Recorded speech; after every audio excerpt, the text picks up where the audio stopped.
Amy Jo Knight was born on September 17, 1962, in the state of Michigan, USA, into a traditional middle-class family with a simple lifestyle and strong moral foundation.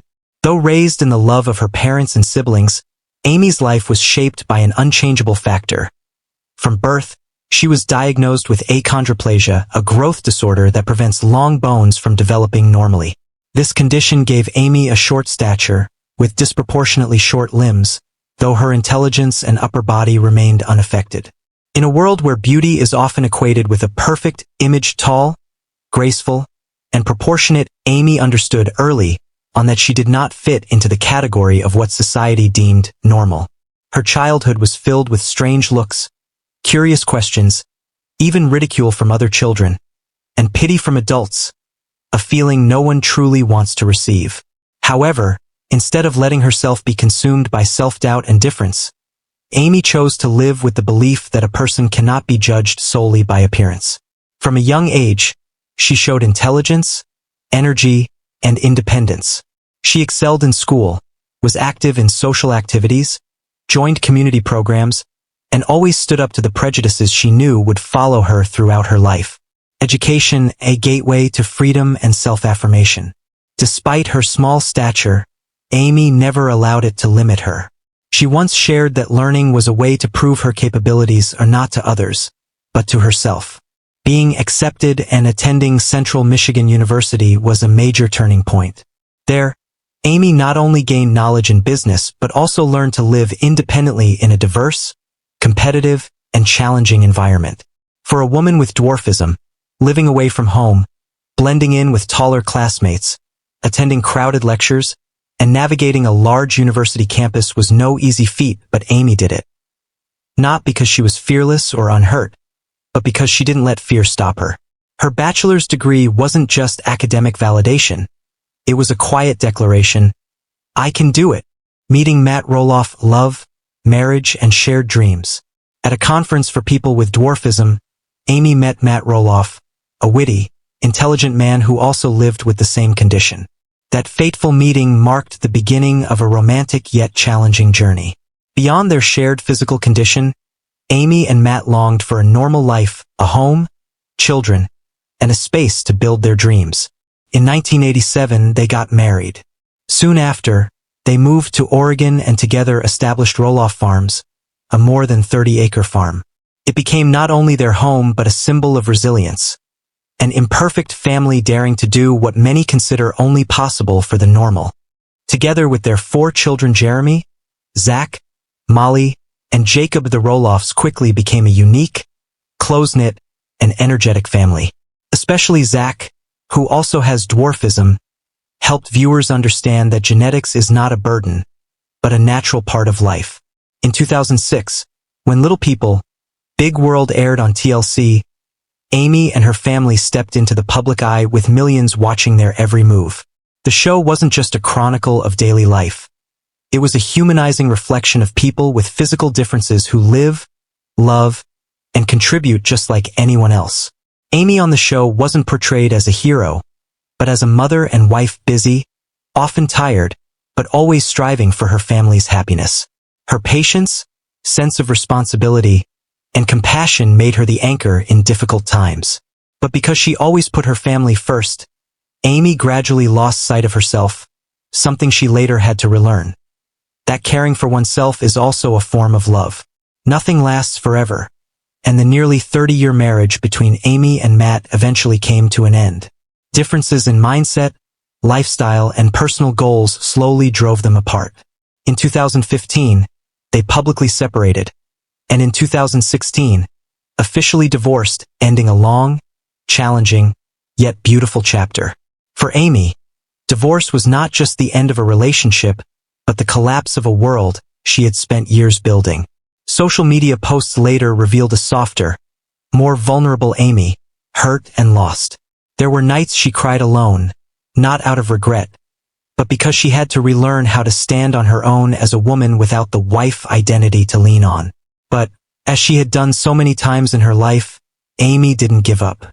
She moved out on her own, wrote a memoir, A Little Me, began making inspiring videos, developed her food brand Amy Roloff's Little Kitchen, participated in community events, and became an influential speaker. Though the pain remained, she didn't let the past hold her back. This was when Amy truly came back to life, no longer living for others, but for herself. She shared, "I used to think I could only be strong with someone by my side, but now I know I've always been able to stand, even alone." At a motorcycle enthusiast meetup, Amy met Chris Marek, a calm, tall man whose appearance was entirely different from hers. Their relationship began as a friendship and gradually blossomed into love, a gentle, unjudging love with no expectations. Chris didn't try to save Amy, he simply walked alongside her. He allowed her to be herself, not defined by her size or fame. In 2021, they married at Roloff Farms, the place where so many memories had been made. The wedding wasn't just a ceremony. It was the close of an old journey and the beginning of a new chapter, one of peace, freedom, and joy. Today, Amy Roloff is no longer just the mom from the reality show. She is an inspiration, a woman who represents the power to rise above difference and adversity. Her life isn't glamorous, but it touches millions, not because she's extraordinary, but because she's authentic. Amy teaches us that you don't have to look like anyone else, you just have to be yourself, with everything you have. That is the most fulfilling and courageous way to live. In the age of social media, where images are curated and lives are filtered through idealized templates, Amy chose another path, sharing truth. From baking videos in her cozy kitchen to live streams with fans, Amy doesn't shy away from speaking about pain, failure, or vulnerability, but she never loses hope for tomorrow. Her imperfection has become her strength. Because Amy never hides her struggles or heartaches, people find her relatable. The gap between celebrity and public disappears, and Amy helps others believe, if she can do it, so can I. She doesn't speak as an expert. She doesn't stand on a podium. She simply speaks from the heart, and that's why people believe her and believe in themselves more. In popular culture, successful women are often portrayed as sharp, cold, or achieving grand milestones. But Amy Roloff presents a different model. A successful woman doesn't need to be flashy or chase society's imposed standards. She is successful because she knows who she is. She doesn't compete with others or strive to become a great woman in others' eyes. She focuses on being a complete mother, a loving wife, and, later, a woman who cares for herself. After the divorce, Amy admitted to feeling lost, having spent years in the roles of wife and mother that caused her to forget her individual self. But instead of denying it, she faced it, and from there, rebuilt her identity. Her story gives voice to many women trapped in roles society expects them to fulfill. Amy teaches us that women don't always have to be strong. They just need to be real. And that is enough. Though not involved in flashy social activism, Amy Roloff quietly contributes to the disabled community in the U.S. She frequently participates in fundraisers, organizes meetups for families with children with dwarfism, and uses her influence to raise awareness about equality and opportunities for people with physical differences. Through public speaking, she openly addresses how education can change social perceptions. She emphasizes that prejudice doesn't always come from malice, but from ignorance. And when children are taught that differences are normal, they grow up in a kinder, more open world. "I don't want to be the center of attention," Amy once said in an interview. "I just want people to see I'm a woman, like any other. I don't need pity. I need respect." Despite life's ups and downs, Amy always prioritizes family.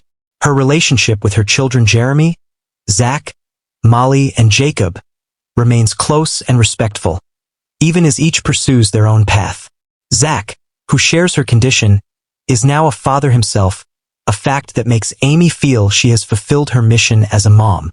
Her relationship with Matt Roloff, her ex-husband, remains respectful and cooperative, especially when it comes to family matters or shared events. This once again shows Amy's ability to let go at the right time, not letting personal hurt affect the greater good. Now in her 60s, Amy Roloff continues to radiate positivity and timeless resilience. After all the challenges and triumphs, She has chosen to live a simple life with her second husband, Chris Marek, in mutual respect and understanding. No longer just the woman who sacrificed for others, Amy is now a symbol of rebirth. Strong yet gentle, seasoned but still hopeful. Amy Roloff doesn't need titles or spotlight to be great. It's how she lives, how she rises above limits, and how she stays true to her values that make her iconic. In a world that pressures people to conform to be accepted, Amy is living proof of this simple truth. You don't have to be perfect. Just be yourself, wholeheartedly, bravely, and without giving up. And that, sometimes, is the most inspiring thing of all.